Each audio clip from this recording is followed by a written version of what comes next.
Di abad 15, ada yang menarik. Teman-teman boleh cek. Semua penemuan-penemuan besar itu ada ongkosnya. Galileo Galilei, Copernicus, Gutenberg menciptakan mesin printing. Saya lupa apa yang tercipta. Newton dengan Principia of Mathematicanya gitu ya. Pada saat 14 sekian dan 15 sekian mendadak Eropa menjadi dunia baru, pinter semua dan teknologi maju dengan cepat, padahal kemajuan teknologi dan peradaban itu memerlukan biaya mahal. Nah, maka sejarawan menduga bahwa harta-harta Templar tadi yang di permukaan jadi shadow, menjadi pembiaya semua penemuan-penemuan teknologi. Kemudian seperti bank pertama kali diciptakan di Italia, printing money pertama kali diciptakan di beberapa negara Eropa, masih belum berupa negara Eropa tapi kerajaan. Bahkan bank tertua di dunia di Italia sampai saat ini udah 500 tahun pun masih hidup, masih ada, masih jalan. Yang kita mau mengingatkan adalah menduga bahwa tadinya Templar dengan kekayaan di permukaan, mereka main shadow. Kita lanjutkan shadow ini ya. Dan shadow ini mulai banyak, makanya saya pernah menceritakan tentang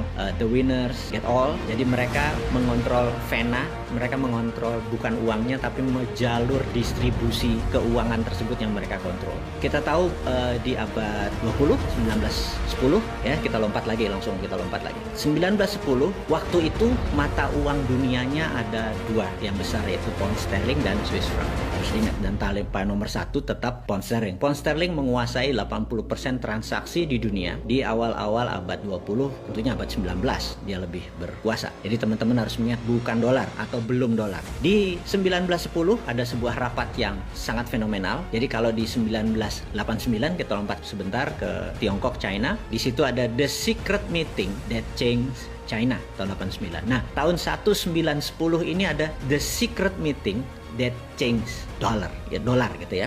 Jadi ada sebuah meeting besar di Jacqueline Island. Jadi teman-teman boleh cek Jacqueline Island 1910 gitu ya. Apa yang terjadi? Jacqueline Island 1910. Nah, di situ akan Anda lihat bahwa ada rapat yang luar biasa antara Partai Republik seperti sekarang ini lagi rapat dengan Partai Demokrat yang diinisiasi oleh keluarga Rothschild. Kita akan masuk sebuah nama nih, keluarga Rothschild. Oke, kemudian apa inisiasinya? Inisiasinya adalah meminta currency dunia adalah dolar gitu ya. Sementara pada saat itu Demokrat sangat cenderung miring ke Inggris atau ke Britania dan mereka sangat tidak setuju dengan mata uang menggunakan dolar. Walaupun dolar adalah dolar Amerika, tapi mereka merasa nggak akan bisa dolar mengontrol 80% transaksi dunia. Sama seperti apa yang dilakukan yuan pada saat ini dengan 1,7% dari nilai transaksi dunia. Kita tahu 70-80% adalah menggunakan dolar. Toto yuan menyatakan dirinya akan challenge Amerika. Jadi sama persis seperti apa yang dimaui Rothschild, yaitu walaupun pound sterling dan Swiss franc juga dikuasai Rothschild, tapi dia ke depan melihat bahwa dolar is the future, dolar is the sunrise. Nah,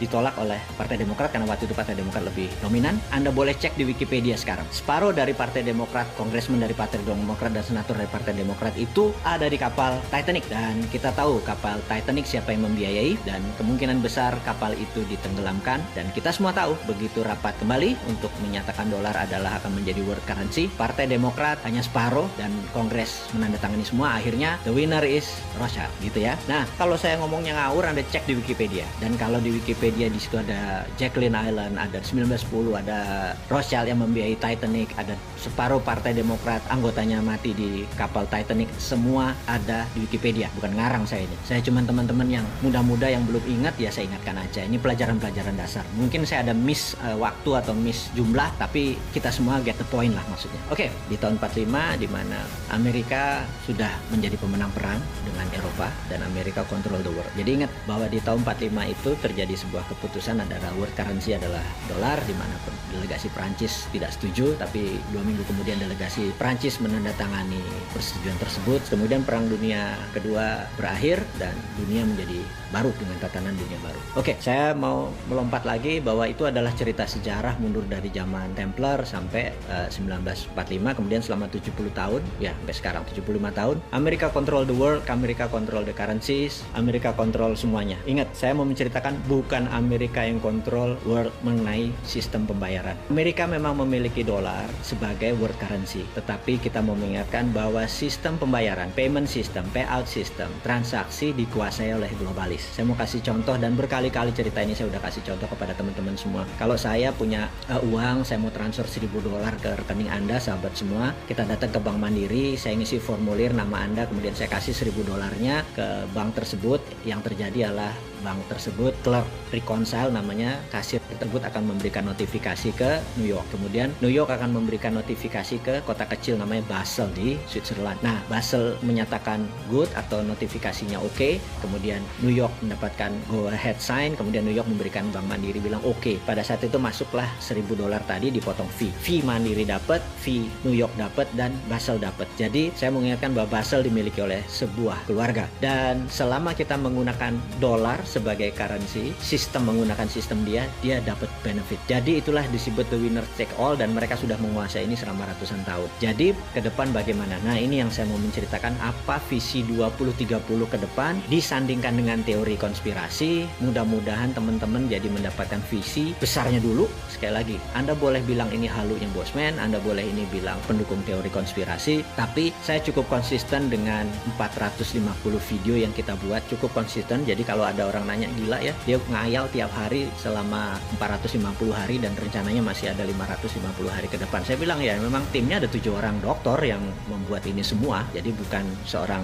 Bosman ilmunya bodoh gitu, geblek begitu orangnya gitu kan, nggak ada pinter-pinternya, cuman dikasih tahu, dikasih pinter, ya udah kita menjadi corongnya teman-teman gitu ya. Oke, saya akan menceritakan apa yang bulan Maret lalu sebenarnya saya sudah ungkapkan, bahwa satu, apa itu visi 2030 dari kacamata globalis. Sekali lagi ya, dari kacamata globalis. Apa sih yang globalis mau gitu ya? Globalis ini musuhnya adalah nasionalis. Jadi dia anti orang-orang yang nasionalis dan patriotis gitu. Dia anti. Jadi saat ini yang paling on tohot, yang paling borok-kokok adalah si Trump itu. Dia nasionalis, patriotis. Globalis nggak suka gitu ya. Siapa lagi globalis? Globalis adalah yang mengatur tatanan dunia baru, bukan country. Nih saya harus puter-puter teman-teman atau sahabat semua biar paham. Oke, kita lanjut. Apa visi 2030 untuk globalis? Visinya dia ingin mengontrol currency. Oke, ini kalimatnya saya vulgarkan. Ada 20 step, 20 langkah yang akan dia lakukan dari sekarang sampai 2 tahun ke depan. Sekarang ini nanti kita bahas ya. Jadi begini, langkah pertama adalah mengendalikan